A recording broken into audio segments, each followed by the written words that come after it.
James Starling here for the DeeJam YouTube channel after another matchday experience from the SIL. Make sure you check out the highlights for the game in the link in the description below before we spoil the result.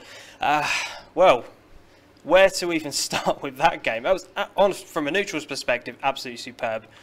For yourself, as obviously manager of Sporting, what did you make of that? Yeah, obviously I'm disappointed with the result, but I thought two good footballing sides. Kesgrave have always been a good team under Tucky. They've always done and had good players, and we've always had good games against them.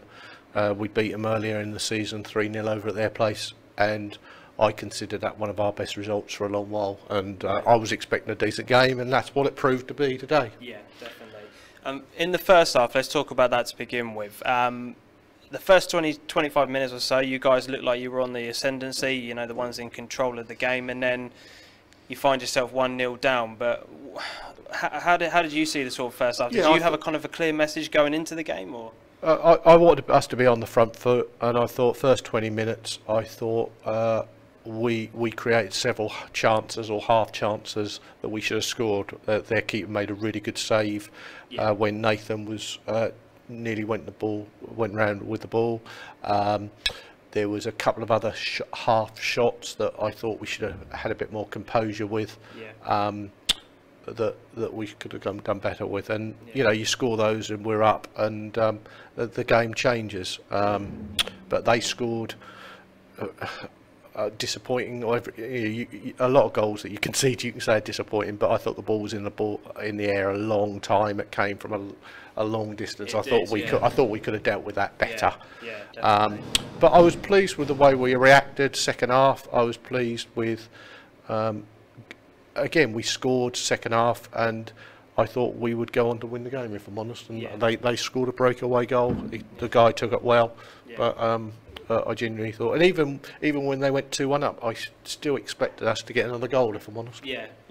So, I mean, going in at half-time when you are 1-0 down, having done so well in that first half to go in, what is your kind of message to the players? Is it just, we've done well, let's keep going, and, you know, just keep doing what we're doing, and we'll be back in the game straight away? Or? From my point of view, the three things I highlighted at half-time, I was quite positive at half-time. Sometimes that may not always be the case. But today I was positive. I said I thought that we'd played well, because I genuinely did. I thought there was a spell after about 20 minutes where we went too long and we weren't going into the midfield. I thought when we passed the ball rather than going direct, I thought we looked better. The three things I highlighted. One was our retention from throw-on was appalling. I was quite disappointed with our retention, and recycling the ball from the throw-ins I thought was poor. I was a little bit annoyed that we didn't finish the chances, so I just asked for a bit of composure. And then just once or twice when the ball was in transition, I just felt they got in between our midfield and our back three too easy. And I wanted them to stop the crosses coming in from wide positions. But apart from that, I was positive. I thought we created enough, and I thought we played well against a good side. Yeah, definitely. Now, I mean, I don't normally do this on my interviews where I talk about an incident or a referee or something in the game. I don't normally tend to do that, but I've got to ask you about the penalty incident in that second half, where your player, it looks from what I've watched, and I've watched it back again, that he was clearly taken out, but then the referees booked him for diving, which I found a very strange decision. I mean, I'm not going to try and get you into trouble or anything, but what did you make of it? Had a conversation with the referee after the game, and I said, I will not condone diving, and any player that dives. There's a lot of debate about players throwing themselves and all that rubbish, and Sky TV you watch all the time, don't you? But at our level, unless you are convinced that a player has really dived, you cannot book him. And I cannot believe a referee thought that was a dive. To me, I genuinely thought it was a penalty. I think he's got every right to go for that ball. And to me, it looked like he'd gone in between two players, and one of them had caught him because his leg was sticking out. That's what it looked like from my angle. It definitely wasn't a dive. That was my opinion. Yeah, definitely.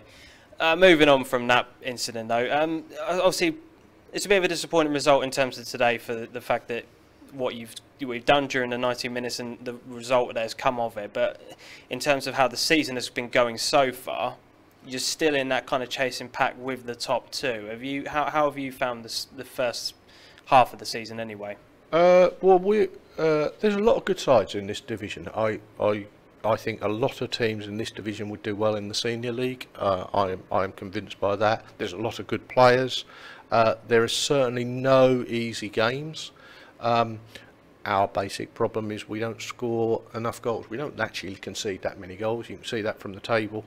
But when we're up and we're in games like today, if we'd have scored 2 or 3 goals early in the game, the game becomes different. But when there's only 1 goal difference, you're always putting yourself under pressure. And so we've drawn far too many games, and games that we should have, got wins here. I mean, I think we've drawn 5 games this season. Well, if we'd have lost 2 more and won 2 more, we'd be a lot more better points off. So that's only our 2nd loss all season. So so we're always there or thereabouts in games, and every game's competitive, but we just need to finish chances. Again, sort of for final question from myself, moving forward for the rest of the year, what are your kind of thoughts about where you want to take this team and where you think you can realistically finish? Have you guys set yourselves any targets kind of moving into the second half of the season? Yeah, I've set myself some targets and the team some targets, and they know that. They'll remain behind closed doors. At the moment, yeah. I mean, the thing about it is I don't want to be disrespectful to any other team. I mean, Bilderston and Old Newton are up there for a reason. They are stronger, but equally, we're in a group with Ransoms, Backton, Kesgrave are not that far behind. And there are teams there that are strong. Stanton are right up there as well. So all of those teams will fancy themselves to have a chance, and we've got to compete in every game to pick up as many points as we can, and that's what I'll be saying to the players. Fantastic. Thank you very much for taking the time to chat with me. Honestly, the club has been absolutely fantastic with me today, and I really, really do appreciate everything that's been done. No, thank you for doing this. I know I've spoken to quite a lot of, obviously I've seen it online, and I've also spoken to a lot of people that really appreciate it. I think it creates quite a bit of fun, and I think it's good for local football, but I also think it shows that there's some really good people in local football, so well done. Thank you ever so much for your effort. No worries, thank you very much. Make sure you guys leave a like, leave a comment as well, and subscribe to the channel for more content. Until we see each other next time, adios.